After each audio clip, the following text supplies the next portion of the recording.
నమస్తే. నమస్కారం. ఇలా మీకు ఒక అప్సూస్ ముచ్చట చెప్తా. ఇప్పుడు చెప్పండి. మనము బియ్యం గిట్ట కొననీకి ఏ దుకాణానికి పోతాం? చెప్పి ఇంట్లో అడగనీకి ఏమున్నది, బియ్యం దుకాణానికి పోతాం. అచ్చా, మరి బట్టలు గిట్ట కొననీకి బట్టల దుకాణానికి పోతాం. ఏది కొనాలంటే గా దుకాణానికి పోతాం. ఆడు ముంగల ఏ బోర్డు పెడితే గదే అమ్ముతాడు. బట్టల దుకాణంలోకి పోయి బాసనలు అడుగుతుంటాయా? ఇత్తే ఏది పెడితే షర్టు గదే మొలుస్తుంది. ఇది చెప్పనీకి విననీకి మంచిగానే ఉన్నది, కానీ గాడ మాత్రం ఇత్తు ఏది పెట్టినా షర్టు ఒక్కటే. ఇత్తేంది షర్ట్ ఏంది, ఏ ఇత్తు పెట్టినా ఒకటే షర్టు మొలుసుడేంది? ఇది అంతా యాడ ముచ్చట అనుకుంటున్నారా? గిది ఆది పెట్టుకోండి.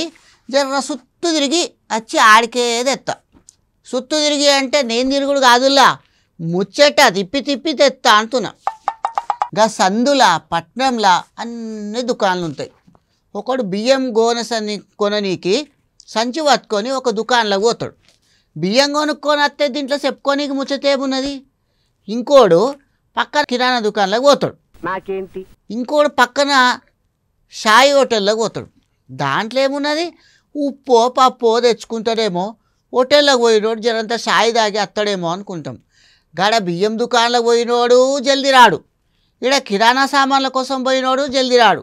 బుక్కెడంతా షాయి తాగనీకి హోటల్లోకి పోయినోడు రాడు. మెల్లగా ఏ గంటకో 2 గంటలకో బయటకు వస్తారు. గది కూడా సామాన్ల సంచి పట్టుకొని రాడు. సోలుతా ఊక్కుంటా పిచ్చి కూతలు కూసుకుంటా గుక్కడంతా షాయి తాగితే సోలుకుంటూ వస్తాడా? గిదేది అనుకుంటున్నారా? గదే మళ్ళా కథ. ముందుగాల మనం చెప్పుకున్న ఇత్తు షర్టు కథ దగ్గరికి వచ్చినాం. సంతోషం. ఆడ కనిపిస్తున్నాయి కిరాణా దుకాన్లు, బట్టల దుకాన్లు, షాయి హోటళ్ళు కావు. ముంగల గట్లుంటాయి. జర లోపలికి దొంగి చూస్తే మొత్తం సమజ్ అవుతుంది. భాగవతం మంచిగా బల్లలు గిత్తే వేసి ఉంటాయి. సీసాలల్లా గలాసులల్లా మందు అమ్ముతుంటారు. కూకొని తాగేతోళ్ళు తాగుతుంటారు. ఇది అసలు ముచ్చట. అవన్నీ మందు దుకాన్లు. మళ్ళా ఇదంతా యాడా? వనపర్తి జిల్లాల. పేరుకే అవన్నీ హోటళ్ళు, లోపల మొత్తం కథ గిదే.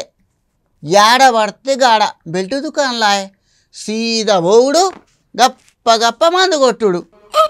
చలో ఆన్ పైసలు. ఆడు మందు కొడితే మనకేంద్రబాయి అనుకుంటాం. మందు తాగి ఆనుతో వాడు పోడు. సీదా పోతే ఒవ్వలకి ఏ బాధ ఉండదు. అందరికి అట్లా పోరు కదా.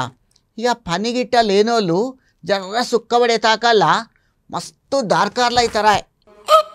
గట్ల గిట్ల పోయి ఆడోళ్ళను పోరగాళ్ళను చూడాయించుకుంటా అటకాయించుకుంటా చేరుతున్నారట. ఇది అందరికీ బాధనే కదా. కాలేజీలకెంచి కొలువులకెంచి వచ్చే ఆడవాళ్ళ పరిస్థితి ఏంది? యాడికెంచి పోవాలి అని చాలా బుగులు పడుతున్నారట. ఇక చెట్ల కిందట రోడ్ల పక్కన ఊకొని మందు తాగితే మనని అడిగేతోళ్ళు ఎవరు? గిదే తాగేతోళ్ళ ధీమా. అమ్మేతోడు అమ్ముతున్నాడు, కొనేటోడు కొంటున్నాడు, తాగుతున్నాడు. బుగులు పట్టేతోళ్ళు బుగులు పడుతున్నారు. మరి మధ్యన అబ్గరీ సైడ్లు ఉండాలి కదా. వాళ్ళు యాడికి పోయారు? యాడికి పోలే. వాళ్ళు ఏమంటున్నారంటే పబ్లిక్ ప్లేసులల్లా మందు అమ్మొద్దు, కొనొద్దు, తాగొద్దు, ఓవలన్నా చాలా కఠినంగా శిక్షిస్తాం అని రుంజి చెప్తున్నారు.